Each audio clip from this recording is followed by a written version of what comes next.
Hey everyone, in this tutorial I'm going to go over how to initialize a pattern and how to save pattern information, what information is being saved in that pattern. And so let's say that you started in a song that was already on the Spectralis, and let's say that it's not something you made and you want to make something new, and instead of going to your computer, hooking your Spectralis up to a computer and deleting the songs, you just wanted to quickly initialize the pattern so there's nothing playing.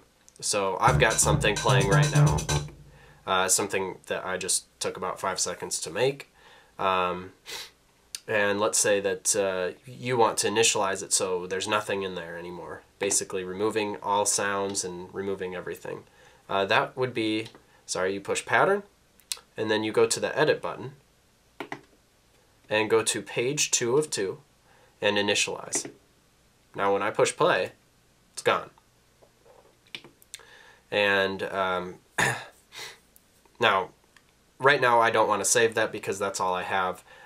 Later you'll see that the save button is flashing, meaning that there's information that still needs to be saved. So I'm going to click on my pattern again, which will actually just reload it. Now let's say you've actually made something like this. Now let's say that you want to save that. Well, you go to Save, Pattern, and Current. That will save the pattern you have in the current location. Now let's say we want another synth sound in there, so we'll select synth 1, and I'll load ambient piano.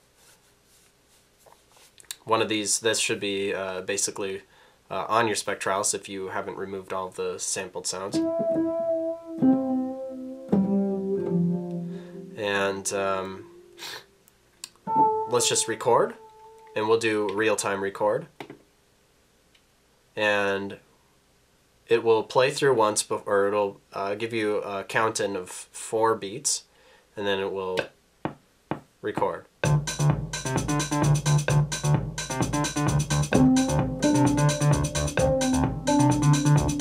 Okay, pretty simple. So I'll replace we want to keep the recorded events. Sorry, getting over a cold. So as you can see, now we have to save that. Well, this sound will stay saved in the song with the rest of the pattern. There's no need to save the patch that you loaded as long as you save the pattern. And we'll save the current information. So now when I push play, the sequence that I had and the sound was saved. Another thing that's different than the Roland MCs is that, let's say that I want to change some of the sound, the sound of this piano. I'll put a high pass filter or band pass and make it sound very tinny. We don't have to save patch information. That information for this patch will stay saved if I save the pattern. So when I save the pattern to the current location, every time we reload it, it will sound like that. I know with the Roland MCs, you actually have to save your patch information elsewhere, so it's a little different. Okay, so let's say that you like what you've created and want to put that pattern elsewhere to different patterns within the song so that you can modify those there. So what you do is in the pattern, you click Save, Pattern, and now you'll press Song. Now what you can do is press the buttons under the encoders, and you'll see that they light up, and it will save that pattern to all of those locations when you click Save. Now when I go to pattern 3, 4, it sounds the same in all of those patterns. Now, we'll go back to initializing this. Let's say now that we have 5 patterns, let's say that we don't want this pattern to sound in pattern 3, 4, and 5. We would go to Edit, Initialize, and now this pattern is empty again. But we'll have to make sure we save the pattern to the current location, but we can also save it to the song. And so we'll save it to the song, we'll save it to pattern 3, 4, and 5. Now we have empty patterns again in 3, 4, and 5. But pattern 1 and 2 will still have what I created.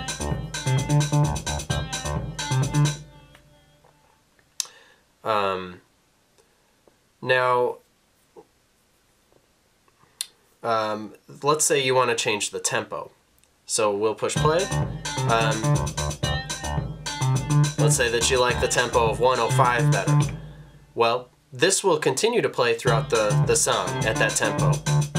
But the second you go to a different song, you'll lose those tempo settings. So you'll want to make sure that you save the song. So if I click Save Song and Current, now the song, every time you load it, will have the correct tempo that you set it to. The other thing that is going to be saved with the song is your effects settings. So let's say that on synth 1, I want to turn on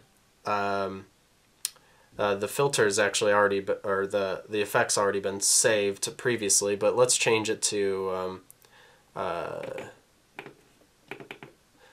just a time of 1/3, and we'll route the effect through synth 1. Now you'll hear it. Well, in order to save that setting, we have to save the song, so that now the effect is set to the time of 1/3, and the feed is set to 138. So to save within a song, what you want to save is the tempo and your effects settings. And what you want to save within the pattern is the sequences that you make, the recorded events that you created, and the patches. And those all get saved together.